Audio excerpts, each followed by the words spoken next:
भारत में आम बजट की दुनिया भर में चर्चा है। आमतौर पर भारत के बजट पर वैश्विक हेडलाइन बनती है और खासतौर भारतीय बजट को दुनिया में सराहा जाता है।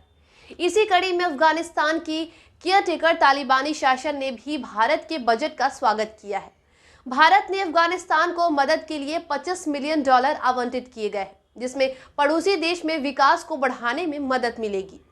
वित्त मंत्री निर्मला सीतारमण ने मोदी 2.0 का आखिरी पूर्ण बजट 2 फरवरी को संसद में पेश किया है।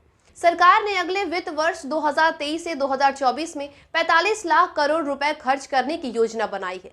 भारत ने पड़ोसी देश के लिए 200 करोड़ रुपए का आवंटन किया है। तालिबानी टेक ओवर के बाद ऐसा दूसरी बार है जब भारत ने अफगानिस्तान के लिए इतनी बड़ी रकम आवंटित की है।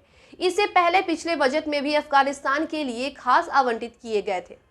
तालिबान ने गुरुवार को भारत के केंद्रीय बजट 2023 से 2024 का स्वागत किया है और कहा कि अफगानिस्तान के लिए भारत द्वारा सहायता की घोषणा से दोनों देशों के बीच संबंधों और विश्वास को बेहतर बनाने में मदद मिलेगी। तालिबान की यह टिप्पणी वित्त मंत्री निर्मला सीतारमण द्वारा केंद्रीय बजट में अफगानिस्तान के लिए $2.5 करोड़ के विकास सहायता पैकेज के प्रस्ताव के बाद हुई है। भारत ने अफगानिस्तान को विकास सहायता में 200 करोड़ रुपए देने का वादा किया है। तालिबान द्वारा अफगानिस्तान पर नियंत्रण हासिल करने के बाद यह भारत के समर्थन का दूसरा वर्ष है। खामा प्रेस के मुताबिक शुरुआती घोषणा पिछले साल बजट में की गई थी।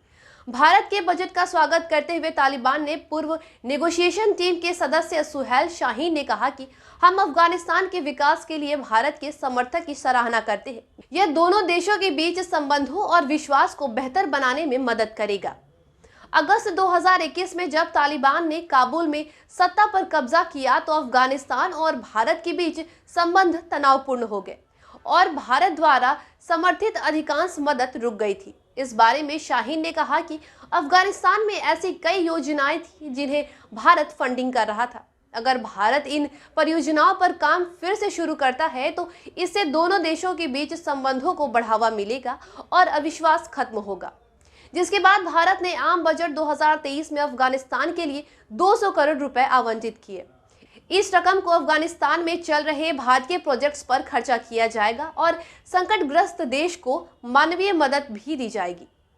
भारत का हालिया आम बजट कई मायनों में खास है क्योंकि अगले साल देश में लोकसभा चुनाव होने हैं। वित्त मंत्री ने इस बजट को सप्तऋषि करार दिया है।